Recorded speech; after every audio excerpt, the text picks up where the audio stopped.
여러분 안녕하십니까? 대한민국 최고의 강연 최강 1교시에서 강연을 맡은 현대 중국 정치 경제학을 공부하는 강준영입니다.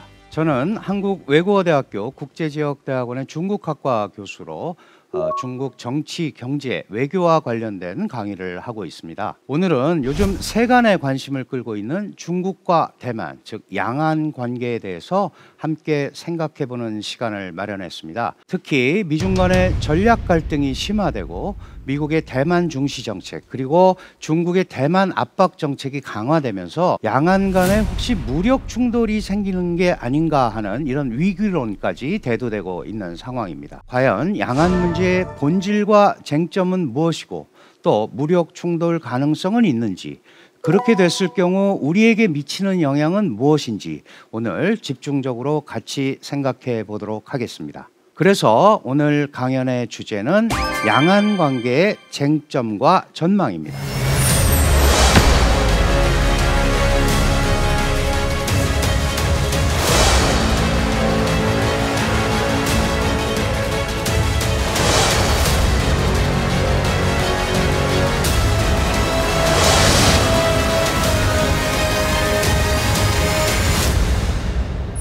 네, 우선 양안 관계, 왜 중국과 대만 관계라고 하지 않고 양안 관계라고 할까? 이 점을 여러분이 궁금해 하실 텐데요. 중국과 대만은 서로 국가로 인정을 하지 않죠. 그렇다 보니까 학자들이 중국과 대만, 다시 말씀드려서 대만 해협을 둘러싼 두 지역의 관계를 양안 관계라고 얘기하기 시작했고, 이런 것들이 오래 쓰여지면서 이제 학술 용어가 됐습니다. 양안에는 중국과 대만만 있는 게 아니고 여러분들 잘 아시는 홍콩도 있고 마카오도 있습니다. 그래서 양안 3지, 양안의 3지역, 그러면 홍콩이 포함되고요. 양안의 4지역, 그러면 마카오까지 포함되는 그런 관계입니다. 우리가 중국은 상대적으로 많이 알고 있습니다. 그런데 대만은 상대적으로 우리 지식 수준이 좀 낮은 편이죠. 그래서 중국과 대만 관계를 알려면 중국만큼은 몰라도 대만이 도대체 어떤 지역인지에 대한 기본적인 인식은 있어야 됩니다. 그래서 잠시 대만이 어떤 지역인지를 소개를 해드리려고 합니다. 대만은 원래 폴리네시안 계통의 원주민들이 살았던 지역인데요. 대항해 시대 후 대만을 거점으로 아시아 지역에 진출한 네덜란드와 스페인의 통치를 받았습니다. 중국 본토에서 명이 청에게 멸망될 때 명장수 정성공이 유민을 이끌고 대만에 들어오면서 중국 본토의 문물이 대만에 유입됐습니다. 그 후 212년간 청나라의 통치를 받게 되는데요. 1895년 청일 전쟁에서 청나라가 패한 뒤 약 50년간 일본의 식민지가 됩니다. 1945년 일본이 패망한 뒤 중국 국민당이 대만을 관리하게 되는데요. 본토에서 일어난 국공내전에서 국민당이 패하고 대만으로 들어온 뒤 대만에는 중화민국의 시대가 시작된 것입니다. 여러분이 보시는 대만의 국기를 우리가 청천백일기라고 하는데, 사실 대만을 국가로 인정하고 있는 나라는 전 세계에서 14개밖에 없습니다. 우리도 중국과 수교하면서 대만과는 단교를 했죠. 그러면 옛날에도 대만이라는 섬이 있었고 본토가 있었는데 우리가 양안 관계라고 얘기하는 거는 언제부터 시작이 됐을까? 이게 이제 현대적 의미의 국제관계 개념으로 양안 관계를 봐야 되는데, 사실 청나라도 서구 제국주의 열강의 침탈에 시달립니다. 그죠? 아편 전쟁을 기화로 반식민지 사회가 되고, 그러고 나서 이렇게 중국이 신음을 하다 보니까 해외에서 중국을 구하자라는 혁명가들이 생겨나게 되죠. 그래서 1911년에 해외 혁명 세력들을 규합한 손문 선생, 손중산 선생이라고 그러죠. 중국의 국부입니다. 이분이 중화민국이라는 국가를 수립을 하죠. 그래서 1911년부터 중화민국의 시대가 시작이 됩니다. 중국 내부에 그때는 군벌 시대예요. 군벌. 그러니까 어디에는 누구 어디에는 누구, 거의 사병 조직을 갖고 있으면서 그런 시대였는데, 그런 군벌들과 결탁을 해서 중화민국을 세웠고, 1912년 1월 1일부터 우리가 알고 있는 중화민국 시대가 시작이 되는 거죠. 그런데 말씀드렸다시피 군벌과 혁명 세력의 결탁 이런 것 때문에 나라가 굉장히 어지러워요. 그래서 1916년부터 28년까지 중국 대륙은 우리가 군벌 시대라고 얘기를 합니다. 이 사이에 1917년에 러시아에서 볼셰비키 혁명이 일어납니다. 사회주의 혁명이 일어나는 거죠. 그러니까 많은 지식인들이 중국은 앞으로 어디를 향해서 이 중국이 가야 될까를 고민하던 일군의 무리가 당시 소련의 지원을 받아서 중국의 공산당을 세우게 되죠. 그게 1921년입니다. 중국 공산당은 1921년에 창당이 돼서 올해 101년째 되는 아주 역사가 긴 정당이죠. 그리고 이 공산당이 28년간의 국민당과의 지하 투쟁 경험을 거쳐서 중국 본토에 중화인민공화국을 세우게 되고, 여기에서 패배한 국민당이 대만으로 오는 거예요. 대만으로 오는데 중화민국이라는 국호를 가지고 오는 거죠. 그래서 우리가 중국과 수교하기 전까지 중화민국이라는 국호를 가지고 있는 대만은 자유로운 중국이다 그래서 자유중국이라고 불렀었고, 중국은 중공이라고 불렀었어요. 그러다가 우리가 92년 8월 24일 날 수교를 하고 나서 중화인민공화국, 그냥 중국이라고 부르는 겁니다. 그러니까 대만은 대만이지만 지금은 공식적으로는 중화민국의 임시정부가 있는 데가 대만이에요. 이렇게 되니까 본토에는 사회주의를 지향하는 중화인민공화국이 있고, 대만 섬에는 중화민국의 임시정부가 있으면서 중국과는 다른 제도를 운영하는 겁니다. 그러다 보니까 서로 다른 제도를 가지고 대치를 하게 돼 있고, 그래서 그런 관계를 우리가 양안 관계라고 얘기를 하는 겁니다. 장개석 총통, 장제스라는 분이 UN 안전보장 상임 이사국이었기 때문에 대만이, 여러분들 우리 역사책에 보면 항상 뭐 카이로 회담, 얄타 회담 같은데 처칠 이런 분들하고 같이 있잖아요. 그럴 만큼 국제사회에서 안보리 상임 이사국으로서 강력한 힘을 행사했어요.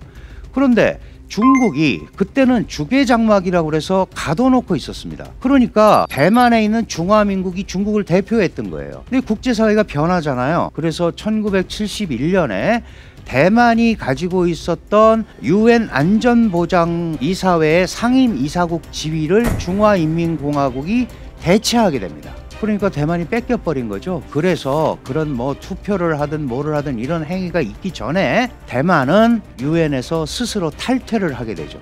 그래서 그 이후로 타이완이라는 이 대만이라는 지역은 이제 국제사회에서 멀어진, 그리고 중국이 이 중국 전체를 대표하는 유일 정부로서 기능을 하게 되는 겁니다.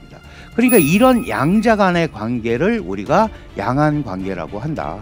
그 양안 관계가 시작이 된 거는 기본적으로 본토에 있던 당시 정권을 가지고 있던 국민당이 마오쩌둥이 이끄는 공산당에게 패해서 그렇습니다. 1946년부터 49년까지, 실제로는 45년부터 티격태격하기 시작하죠. 그리고 공산당은 1921년에 창당했기 때문에 장제스는 계속해서 중국 내부에서 공산당을 축출하려는 작업을 합니다. 국민당의 입장에서 보면 이제 북벌이라는 표현을 하죠. 그래서 여러 번 북벌도 시도하고 그랬는데 이러저런 이유로 성공을 하지 못했어요. 그러다가 1945년에 일본이 패망하고 나서 미래 중국을 둘러싸고 당시 국민당을 이끌고 있던 장제스와 중화민국의 총통이기도 했죠. 그 다음에 공산당을 이끌고 있던 마오쩌둥이 1945년 8월에 중경이라는 데서 만나서 담판을 합니다. 내전을 하지 말자, 막 이런 여러 가지 조항을 가지고 쌍십 조항이라는 걸 만들어요. 그래서 앞으로 잘 협력하자 그랬는데 실제로 그런 일은 벌어지지 않았고 바로 동족상잔의 내전으로 들어가게 됐고, 이 싸움에서 진 국민당은 1949년 결국 대만으로 퇴퇴할 수밖에 없었습니다.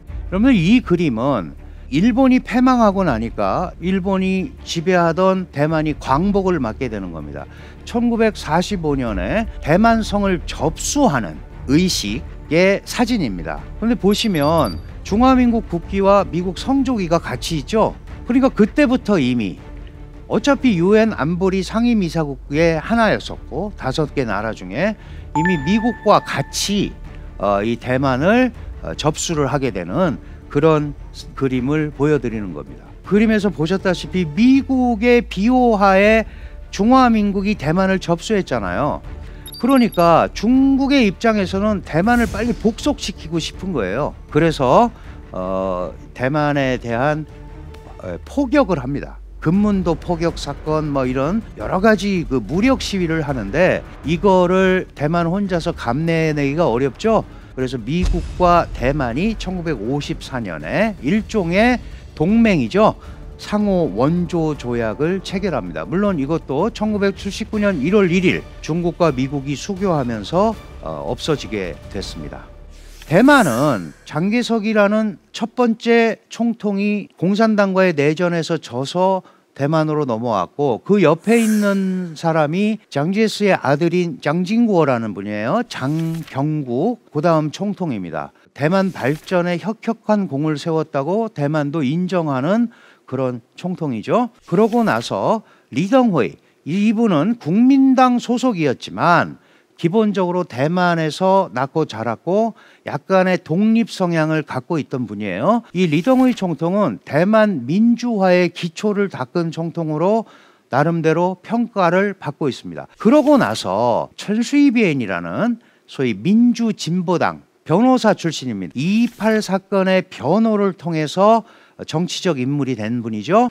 이분이 8년간 총통으로서 대만을 통치하게 됩니다. 당연히 독립 성향을 갖고 있기 때문에 2000년부터 중국과 대만은 소위 갈등 관계로 본격적으로 가는 거죠. 그러다가 마잉지오라는 국민당 총통이 2008년부터 2016년까지 4년 임기의 총통을 2번 합니다. 이때는 국민당은 뿌리가 대륙에 있잖아요.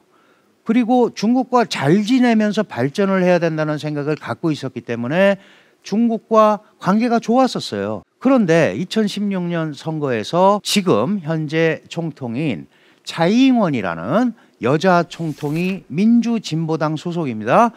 되니까 또 다시 대만 독립 성향을 갖고 있는 거죠. 그러다 보니까 중국과 또 사이가 멀어진 겁니다. 이 밑에 국민당, 중국 국민당이 원래 그 명칭입니다. 국민당은 사실 1894년에 일본에서 중국을 흥하게 하자 그래서 흥중회라는 이름으로 시작이 된 단체예요. 그러니까 아주 오랜 역사를 가지고 있는 정당입니다. 50년간 대만을 지배하다가 2000년에 권력을 뺏겼죠. 누구한테? 민주진보당한테 뺏겼습니다. 민주진보당 당기입니다. 당의 기인데 보시면은 대만만 그려져 있죠.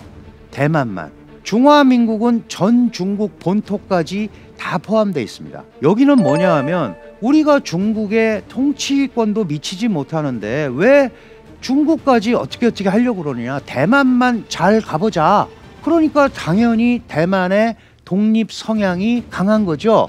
이 민주진보당은 대만 미래 결의문이라는 거를 발표를 했는데 1987년에 창당이 됩니다. 그것도 이 장경국이라는 분이 이제 일당제를 폐기하고 당을 더 만들어야겠다. 그래서 생긴 첫 번째 정당이 민주진보당이에요. 그런데 87년에 만든 당이 2000년 선거에서 총통을 배출할 줄은 몰랐죠. 근데 어쨌든 지금 2번째 연임을 하고 있습니다. 그러니까 당연히 중국 본토의 공산당과 민주진보당과는 맞을 수가 없고 국민당도 중국과 잘 지내보자고 하는 사람들이 많으니까 중국과 관계없이 독자 발전을 추구하자라는 대만 독립 성향이 강한 민주진보당하고는 미묘한 삼각관계를 형성할 수밖에 없는 그런 구조입니다. 그러니까 지금은 독립 성향이 강한 민주진보당이 대만을 통치하고 있기 때문에 중국과는 문제가 생길 수밖에 없는 거죠. 어쨌든 대만은 기본적으로 중화민국이라는 정체가 대만으로 왔기 때문에 입헌 민주공화제를 실시하고 있고요. 4년 임기의 총통을 직접 선거로 뽑습니다. 대만을 많은 사람들이 뇌리에서 자꾸 잊혀지고 그러는 이유는 워낙 중국 대륙에 비해서 국력이 왜소하기 때문에 그렇습니다. 2022년 올해 대만과 수교하고 있는 나라는 14개 나라밖에 안 됩니다. 전 세계 200여 개 국가가 있는데 14개 나라만 대만으로 인정을 하고 있는 거죠. 저 청천백일기라고 하는 중화민국 국기는 다른 나라에서는 걸 수가 없어요. 14개 나라에서만 걸 수 있는 겁니다. 그리고 그 매화 문양의 깃발이 있죠. 저게 대만이 국제사회에서 활동할 때 쓰는 대만 국기입니다. 대만 지역기죠. 지역기. 중국의 입장에서 보면. 그러나 여기도 자체 군대를 가지고 있고 자기가 총통을 선출하고 외교권을 가지고 있고 그렇기 때문에 41개 정부 간 국제기구에 가입이 돼 있어서 국제활동도 하고 있습니다. 당연히 중국의 입장에서는 대만은 중국의 영토이기 때문에 대만이 국가 자격이나 정부 자격으로 국제사회에서 움직이는 것을 최대한 제약을 하려고 하는 거죠. 그러니까 대만은 이걸 뚫고 나가려고 하니 중국과 여러 군데에서 충돌을 하는 겁니다. 지리적으로는 한국, 일본 그리고 오키나와 열도가 쭉 이어지면서 대만이 있죠.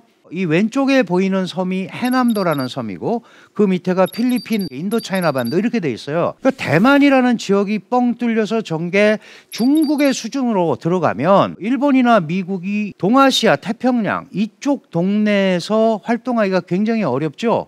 그래서 대만을 보호하고 지켜주려는 생각을 항상 하고 있는 겁니다. 그래서 대만은 속으로 그런 생각을 하고 있는지도 몰라요. 여러분들 북한이 우리가 아무리 사고를 치고 그래도 중국이 결국 우리를 버리지 못할 거다라는 생각을 하고 있는 것처럼 대만도 미국이 우리를 쉽사리 포기하지 못할 거다라는 생각을 하고 있는지도 모르겠습니다.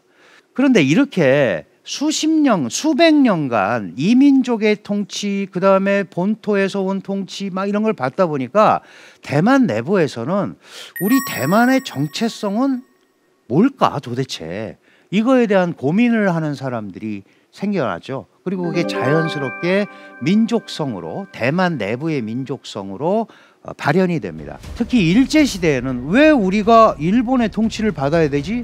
라고 해서 일본 제국주의에 대한 반대로 대만 의식이 표출이 됐어요. 그러다가 1945년에 광복이 되고 나서는 갑자기 본토에 있던 국민당이 와서 통치를 하잖아요. 그러니까 국민당에 대한 반대가 되는 겁니다. 아까 말씀드렸다시피 1987년에 계엄이 해제가 됐고 중국과 교류가 시작이 됐습니다. 왔다 갔다 하는 거죠. 교역도 시작이 되고 그러니까 중화인민공화국이라는 사회주의가 갑자기 자유민주주의를 추구하는 민주공화국 대만과 교류를 하다 보니까 대만 내부에서 우리는 공산당하고 안 놀아. 공산당 싫어. 사회주의 싫어하는 중화인민공화국에 대한 반대. 이런 개념으로 이제 대만 의식이 형성이 됩니다. 지금 민주진보당이라는 대만 독립 성향을 가지고 있는 정당이 대만을 통치하고 중국에서 이거를 압박을 하니까 지금 많은 대만 사람들이 중화인민공화국에 대한 반대를 표출하고 있는 거죠. 그래서 이런 형태로 대만 의식이 출현을 하고 있는 겁니다. 자, 21세기가 들어섰습니다. 역사적으로 십자로에 서 있다라고 대만 사람들도 표현을 합니다. 중국에 대한 무조건적인 반대 이거 쉽지 않습니다. 왜? 대만 경제의 발전은 중국에 의존하고 있는 부분이 굉장히 많거든요. 그리고 또 경제적으로는 대만에 의존하면서 미국과의 안보, 협력 이런 건 또 하고 있단 말이죠. 그래서 지도에서 보듯이 굉장히 중요한 지정학적 위치를 가지고 있으니까 활용을 해야 되느냐에 대해서 대만은 고민을 하고 있습니다. 그런데 중국이 그런 공간을 주지 않으려고 합니다. 예를 들어서 우리가 이전에 홍콩 사람들한테 너 어느 나라 사람이냐 그렇게 물어보면 홍콩 사람들은 나는 홍콩이냐 이렇게 얘기합니다. 중국과 구분을 하려고 그러는 거죠. 지금 대만 사람들한테 뭐 이전에도 그랬습니다만은 너 중국 사람이지? 이러면 난 대만 사람이야. 이렇게 대답을 합니다. 무슨 얘기예요? 중국과 구분하고 싶어 하는 거죠. 그래서 이런 게 오랫동안 지속이 되면서 적어도 1949년 이후부터 지금을 치더라도 70몇 년이 됐어요. 그러면 아직도 대만 사람들, 그 다음에 거기로 간 중국 사람들, 이런 사람들이 자신의 정체성을 어떻게 생각하는지를 조사한 그래프입니다. 1992년부터 이 2026년 6월까지 조사한 건데요. 가장 뚜렷하게 확 올라가는 게 초록색 그림 보이시죠? 92년도에 20%가 안 됐습니다.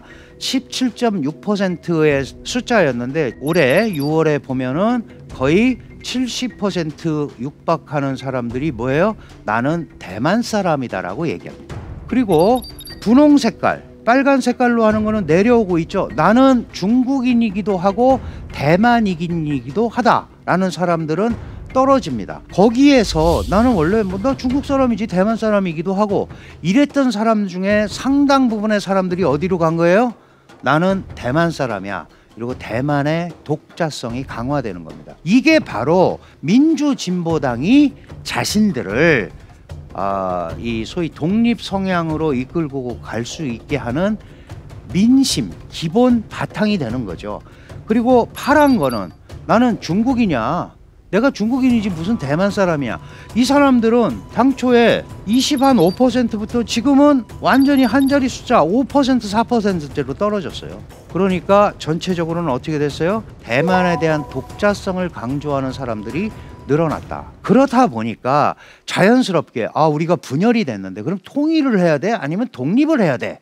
이제 이런 얘기가 있잖아요. 지금 초록색, 이 초록색은 기본적으로 독립을 하자는 사람들이에요. 독립을 하자는 사람들이 6, 7%대에서 지금 25%까지 올라갔죠. 아까 나는 대만 사람이다라는 사람들이 많으니까 그런 거예요. 근데 더 핵심은 뭐예요? 제일 위에 있는 검정 색깔을 보세요. 저거는 뭐예요? 통일이고 독립이고 간에 현상을 유지하자라는 사람들이에요. 현상을 유지하자. 조금 떨어지긴 했지만 여전히 30%대가 현상 유지를 하자라는 거예요. 현상 유지. 그리고 그 밑에 파란 색깔 있죠. 영원히 현상을 유지하자는 사람들이에요. 그러니까 무슨 얘기예요? 통일, 독립 이런 얘기 하지 말고 그냥 이 상태로 가자. 저거에 둘이 합치면 60%가 넘죠? 그러니까 적어도 민주진보당이 독립을 지향하든 뭐 통일을 지향하는 국민당이 있든 아니면 나중에 보고 나서 통일 쪽으로 가자라고 하든 60%의 민중들은 기본적으로 뭐예요? 현상 유지가 1번입니다. 그러니까 이 현상 유지하는 사람들에 의해서 투표가 왔다 갔다 하는 거예요. 예를 들어서 이제 민주진보당을 지지하는 콘크리트 지지층이 한 30% 되고요. 국민당을 지지하는 콘크리트 지지층이 한 30% 됩니다. 나머지는 어떻게 됐어요? 중간에 스윙보드 왔다 갔다 하는 사람들이에요. 그러니까 그 사람들에 의해서 그 사람들이 판단을 하고 누구한테 힘을 실어줄까 이렇게 움직이고 있는 게 바로 대만이다. 이제 이렇게 여러분들이 이해를 하시면 됩니다. 대만이 국가로 인정을 못 받고 있음에도 이렇게 세계적으로 가는 이유가 뭐예요? 대만의 경제력 때문에 그렇습니다. 대만은 인구가 2,400만 밖에 안 돼요. 그런데 사실 우리보다 옛날에 잘 살았었죠. 2003년까지 훨씬 잘 살았다가 우리한테 역전을 당했어요. 그런데 올해 아마도 1인당 GDP가 역전이 될 걸로 보여집니다. 우리가 35,000불, 대만이 36,000불 정도 될 거라고 얘기하죠. 그 엄청난 겁니다. 그리고 대만이 2,400만 인구에 36,000불 소득이면 유럽에 있으면 상당한 중견 국가죠. 근데 워낙 옆에 중국이라는 거대 산맥이 있으니까 어려운 겁니다. 2027년까지 가면 저렇게 어마어마한 숫자로 46,000불, 47,000불까지 갈 거라는 거죠. 그러면 일본을 앞서게 됩니다. 우리도 마찬가지고. 이 경제 성장의 핵심이 바로 뭐예요? 여러분들 보도나 이런 데 많이 보셨죠? 대만에는 전 세계 반도체 파운드리의 70%를 대만이 생산하고 그중에 50%를 책임지는 TSMC라는 공장이 있습니다. 비메모리 반도체의 50% 이상을 생산을 합니다.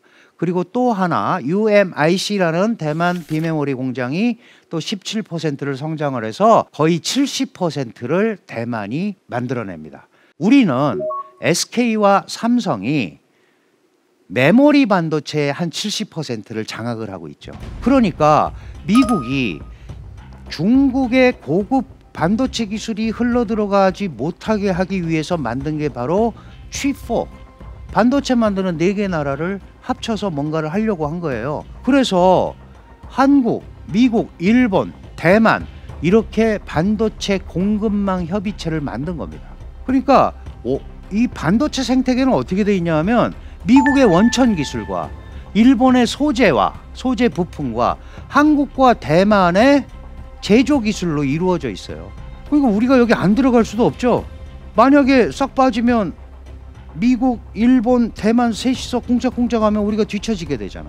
그래서 이런 거는 대한민국의 발전을 위해서도 들어가야 되는데, 자, 대만은 반도체밖에 없어요. 이 산업에서, 세계적 산업이. 그래서 자기들이 이걸 보고 뭐라 그래요?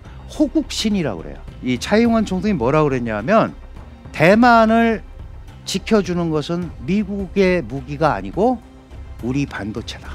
이런 표현을 할 만큼 호국신으로 얘기하는 겁니다. 그 다음에 여러분들이 쓰시는 아이폰 100%를 대만의 팍스콘이라는 회사에서 만들죠. 중국에도 공장이 있고, 그리고 설계 기술도 가지고 있습니다. 디자인 기술, 미디어텍이라는 아주 막강한 반도체 생산망을 가지고 있다. 이 정도 이해를 가지고 우리가 이제 대만과 중국 간의 관계를 살펴봐야 됩니다.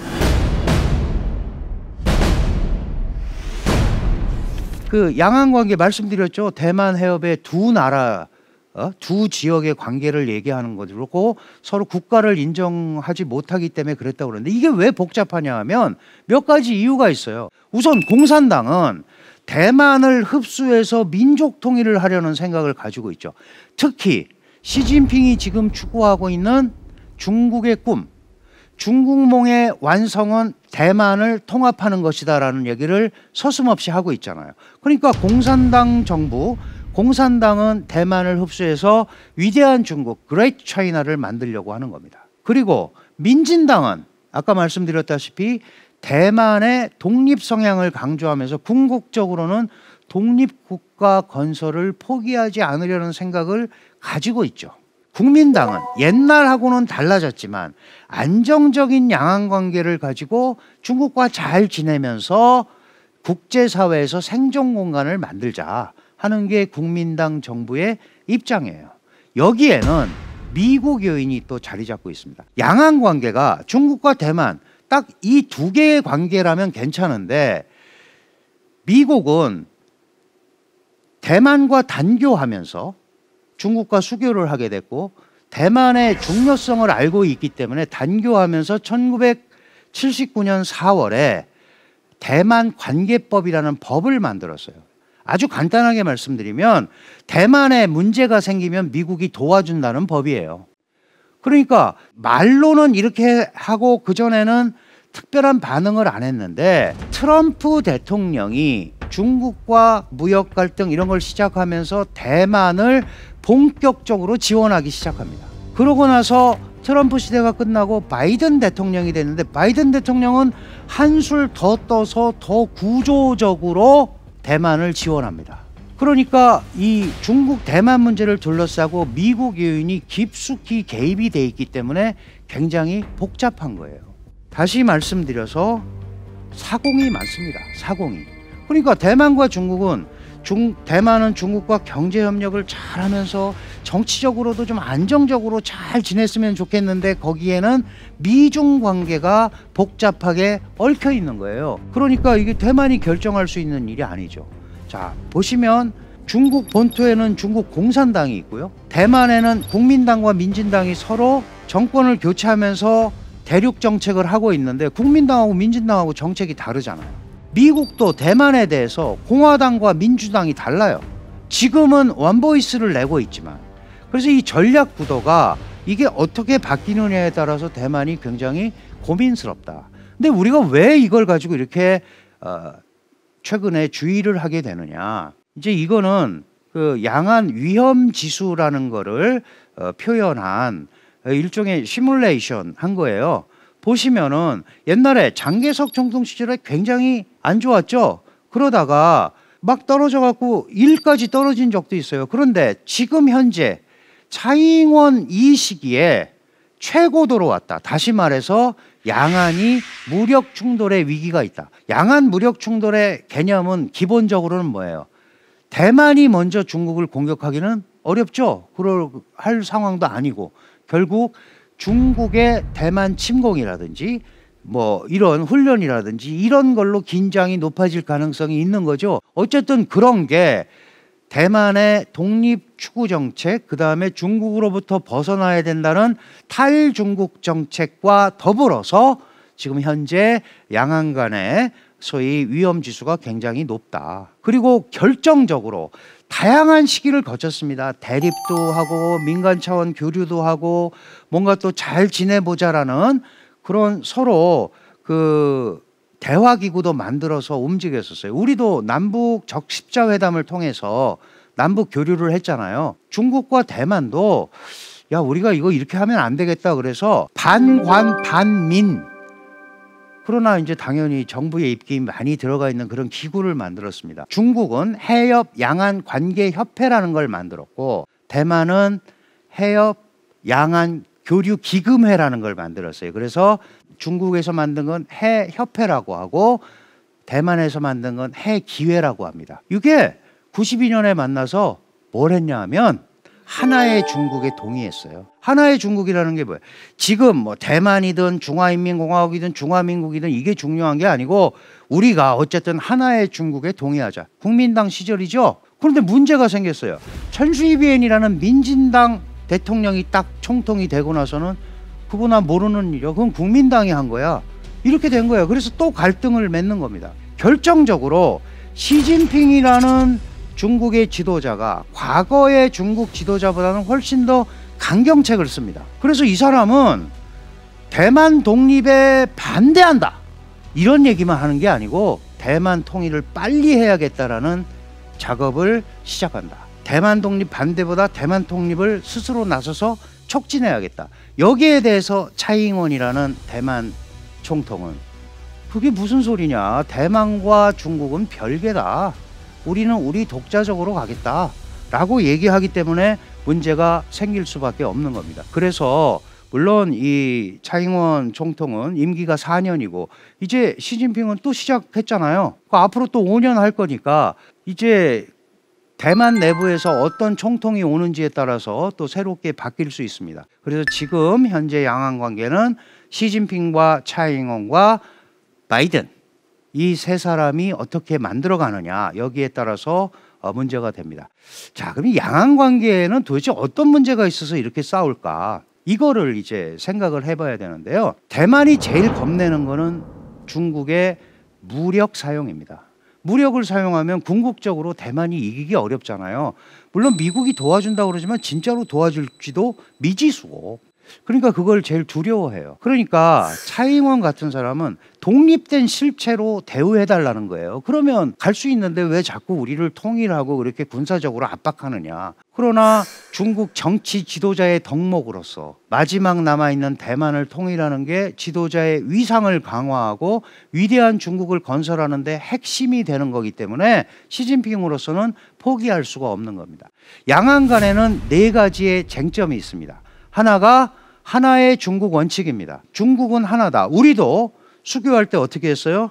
중화인민공화국이 중국의 유일 합법정부임을 승인했습니다. 그리고 대만이 중국의 영토라는 중국의 주장에 어떻게 했어요? 주장을 존중했습니다. 그러니까 중국은 다른 나라와 수교하면서 하나의 중국 원칙을 반드시 견지하라고 얘기합니다. 또 하나는 일국양제 원칙입니다. 한 국가 두 체제. 여러분들 일국양제 하면 어디 생각나세요? 홍콩 생각나죠? 1997년에 홍콩이 중국에 반환되면서 홍콩 기본법이라는 법을 당시 이 홍콩을 지배했던 영국과 중국이 만듭니다. 그래서 홍콩은 중화인민공화국 하에 자신들의 자유민주 시장경제 체제를 50년간 쓸 수 있다. 그래서 그게 한 국가 두 체제. 그게 바로 일국양제입니다. 그런데 여러분들 잘 아시다시피 2020년, 21년 요 기간 동안 사실 홍콩은 중국에 완전히 복속이 됐죠. 송환법, 보안법, 선거법 만들면서 홍콩의 이 자주적인 공간이 많이 사라졌습니다. 이걸 바라본 대만은 일국양제로 가면 중국에 먹히는 거죠. 그러니까 이걸 당연히 반대하는 겁니다. 첫째, 하나의 중국도 아닐 뿐더러 하나의 중국이 아니니까 일국양제도 반대하는 거죠. 그 다음에 무력 사용을 배제하지 않는다. 이게 제일 대만의 고민입니다. 이거는 대만이 독립하는 경우, 대만이 독립에 준하는 행위를 할 경우, 예를 들어서 헌법을 개정한다든가 국호를 바꾼다든가, 이게 독립에 준하는 행위잖아요. 대만 문제에 외세가 개입하는 경우, 이럴 때 무력을 쓰겠다 그런 거예요. 그리고 나중에는 무슨 얘기까지 했어요? 차일피일 통일협의를 무조건적으로 지연하는 경우에도 무력을 쓸 수 있다.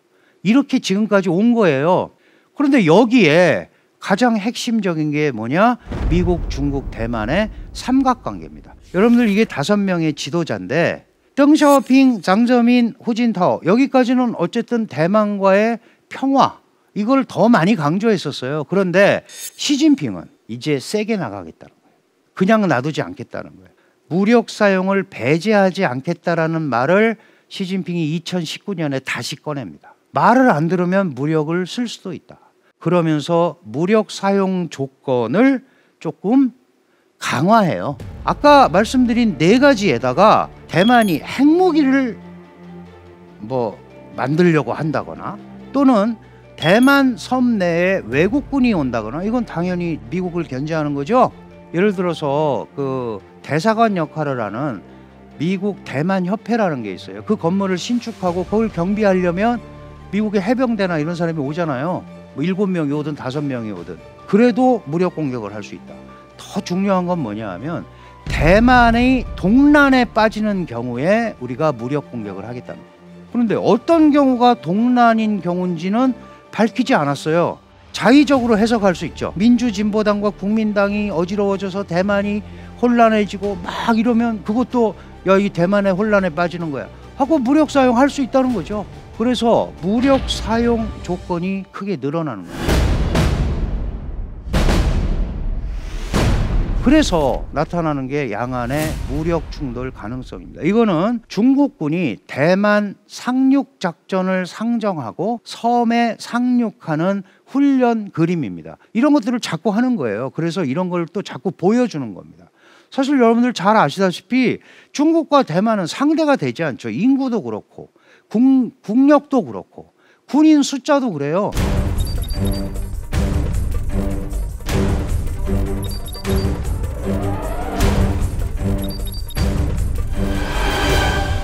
예를 들어서 대만은 군대를 가는데 원래 징병제였다 모병제로 바뀌었다가 막 이러고 합니다만은 군대 4개월 가요. 4개월 가면 여러분들 우리 군대 갔다 오신 분들 알지만 이 총이나 제대로 쏘겠습니까? 그 병력이 10몇만 밖에 안 돼요. 그래서 어떻게 중국하고 싸우겠어요?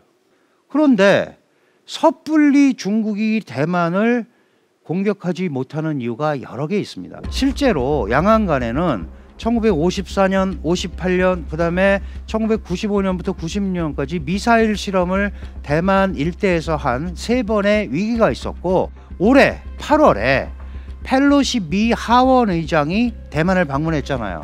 그러고 나서 펠로시 의장이 떠난 다음에 아주 강력한 미사일 군사 훈련을 했습니다. 그러니까 대만을 겁을 준 거죠. 그런데 사실 대만 사람들이 사재기를 하고 막 그래야 되는데 별로 그러지를 않았어요. 그러니까 쟤네 또 저러나 보다 이제 이러고 가는 거예요. 근데 실제로 대만은 걱정이 많습니다. 뭐가 걱정이 많냐? 이게 침공하면 장기적으로 이기기 어렵잖아요. 대만 내부에서는 일단 3일만 버티자. 3일만 버티면 미국이 도와줄 거다라고 생각하는 그룹이 있고, 안 도와주면 최대 우리가 잘 버텨봐야 336시간이다. 그게 14일이에요. 그러니까 아무도 안 도와주면 14일밖에 못 버틴다는 거죠. 그리고 도와주면 3일 버티고 지킬 수 있다. 그래서 지금 다양한 시나리오가 나오고 있는데 중국이 우크라이나 사태에서도 봤듯이 한 번에 깔끔하게 해결하지 못하면 또는 국제사회에서 침략자라는 얘기를 들으면서 대만을 복속시키려는데 실패하면 시진핑한테도 큰 타격이 가죠. 그러니까 아직은 그런 시기는 아닌 것 같습니다. 가능성 면에서.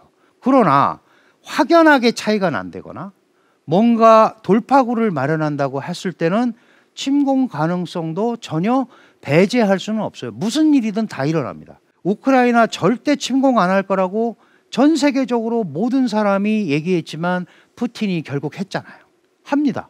필요하면 합니다. 그래서 이 침공 가능성도 있는 거예요. 근데 여러분들이 보시면 아시지만 대만 해협이라는 바다를 두고 있잖아요. 이게 135km예요. 그러니까 어쨌든 미사일 공격하든 뭐 하든 상륙하려면 배가 와야죠. 그러면 이제 망망대해에 노출이 돼 있는 거잖아요. 그리고 대만은 사진에서 보듯이 상륙할 데가 없어요. 전부 절벽으로 돼 있습니다. 그리고 이 절벽마다 전부 해안포들이 자리 잡고 있어요. 그리고 대만도 세계 8번째 순항 미사일, 크루즈 미사일 개발국이에요. 이미 2000km짜리 미사일을 가지고 있습니다. 이 미사일이 중국의 베이징, 상하이를 다 공격할 수 있습니다. 그리고 삼엽댐이 엄청난 타격을 받을 수 있죠. 만약에 삼엽댐이 폭파당하면 최소 5천만, 많게는 1억 명이 몰살당한다. 이런 얘기도 있습니다. 그러니까 이런 일이 벌어지면 안 되죠. 벌어지면 안 되는데 그런 가능성을 우리가 언제든지 배제할 수는 없습니다. 어쨌든 미국은 대만을 지키면서 대만의 전략적 가치를 부여하면서 중국을 견제하려는 생각을 하고 있죠. 그거를 반접근 지역 거부 전략이라고 하는데 원래는 중국이 미국이 무서워서 접근을 못하게 한 거예요. 그런데 미국이 이제 중국이 그 밖으로 못 빠져나오게 합니다. 거기에 첫 번째 교두보가 남중국해고 남중국해 위에가 바로 대만 해협이에요. 그러니까 이 일대에 대만의 중요성을 부과해 주면서 중국이 대만과 같이 그리고 배후에는 일본을 끼고 중국을 견제하려는 생각을 갖고 있기 때문에 양안 관계는 중국과 대만의 관계처럼 보이지만 미국의 서태평양 전략이 깊숙이 자리 잡고 있습니다. 이게 바로 제가 방금 설명드린 A2AD 그리고 이 밖으로 중국의 전장을 허가하지 않으려는 미국과 중국이 충돌하는 지점이다. 그러니까 이 대만 해협이나 이 남중국해는 계속 문제가 생길 수밖에 없습니다. 결국 이런 상황에서 과연 이걸 어떻게 우리가 그러면 이해를 해야 될 거냐. 양안 관계는 여러분 봐서 아시다시피 하나의 중국, 일국양제, 대만이 지금 거부하고 있잖아요. 국민당도 일국양제는 거부합니다. 그럼 어떤 정권이 바뀌어도 거부하는 거죠. 그리고 미국과 중국이 계속 싸웁니다. 뭘 가지고 싸우느냐. 하나의 중국 원칙을 너희가 한다고 해놓고 왜 대만을 지원하느냐. 이거는 중국과 미국 간의 세계 연합성명을 미국이 정면으로 위배하고 약속을 안 지킨 거다라고 미국을 질책합니다. 그런데 미국은 뭐라고 얘기하냐 하면 우리는 중화인민공화국이 중국의 유일 합법 정부임을 인정한다. 그러나 그건 하나의 중국 원칙이죠. 그러나 우리는 하나의 중국 정책을 가지고 있다. 무슨 얘기냐? 중화인민공화국이 중국의 유일 합법 정부임을 인정하지만 지금 중국도 있고 대만이 있는 이 현실도 우리가 보고 있기 때문에 어느 일방이 일방적으로 이 양안의 상황을 변화시키려는 데 대해서 반대한다는 게 우리의 하나의 중국 정책이다. 이해되셨어요? 우리 하나의 중국 정책은 중국을 인정하지만 대만이 있는 것도 인정하기 때문에 이 현상을 그대로 가져가는 게 하나의 중국 정책이라는 거고 중국은 하나의 중국 원칙을 내세우면서 하나의 중국 원칙 안에는 대만이 중국 영토의 일부분이라는 걸 인정한 거기 때문에 대만을 따로 띄워놓고 지원하는 것은 하나의 중국 원칙에 위배되는 거다. 최대 쟁점이에요. 해결되겠습니까? 안 되죠. 왜?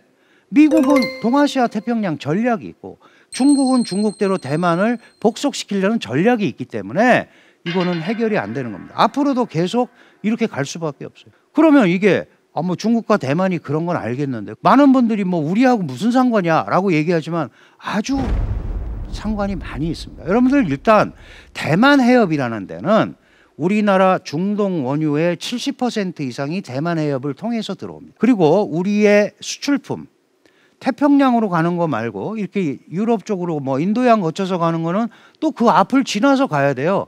대한민국 수출품과 원자재의 굉장히 중요한 수송로입니다. 우리가 자유로울 수가 없는 거죠. 또 하나 핵심적인 문제는 뭐냐 하면 만약에 양안에서 무력 충돌이 생기면 아까 말씀드린 대로 미국의 개입이 가능해질 수밖에 없고 만일 미국이 개입된다면 미국은 해외 주둔 자산을 동원해서 써야죠. 그거를 이제 미군의 전략적 유연성이라고 합니다. 그러면 일본에 8개의 주1 미군 기지가 있어요. 여기에서 다 차출해서 쓸 거고 우리도 한국에 주한미군이 있잖아요. 평택에. 이거를 재배치를 하려고 할 수도 있다. 그러면 우리는 북한이라는 최대 위협을 앞두고 있는데 한반도에서 주한미군의 힘의 공백이 생기게 되면 북한의 오판을 불러일으킬 수도 있죠. 그러니까 우리하고도 지대한 영향관계가 있는 겁니다. 그래서 그런 일이 안 일어나야 되고 또 충돌이 일어났을 때 우리가 북한을 방어하기 위해서 필요한 부분들에 대해서는 확실하게 단도리를 해놓고 있어야 된다. 확실하게 미국과 얘기를 하고 주변국과 그런 관계를 협력 관계를 맺고 있어야 된다. 보시다시피 타이완은 저렇게 작아요. 국가로 14개 나라밖에 인정하지 않고 있어요.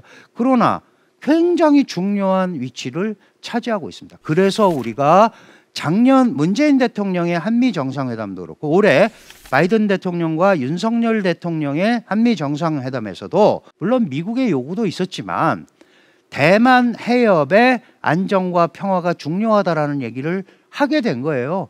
중국도 한반도의 평화와 안정이 중요하다고 하잖아요. 중국은 그거에 대해서 굉장히 아니 지금까지 얘기하지 않았던 얘기를 왜 꺼내서 미국으로 더 막 병사하면서 이러는 거야 라고 얘기를 합니다.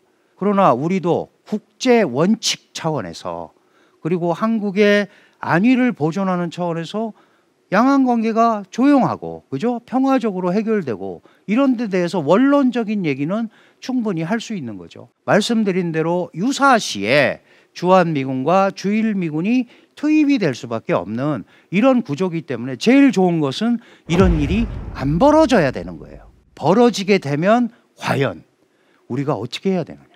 지금까지는 이것 때문에 뭐 주한미군이 차출돼서 가지는 않을 거다라고 얘기를 하고 그렇게 논의가 되고 있지만 무슨 일이 벌어질지 모르는 거예요. 그래서 그런 부분에 대해서 우리가 고민을 많이 해야 된다. 자, 양안 관계는 표면상 양자 관계처럼 보이지만 실제로 미국이 개입돼 있고 그 뒤에는 또 일본이 있고 아주 복잡한 체스판이 돼 있고 미중 양국 간에는 대만을 이게 필요할 때마다 사용해서 서로 쓰는 그런 좀 약소국의 비애죠. 그런 구조가 이루어져 있습니다.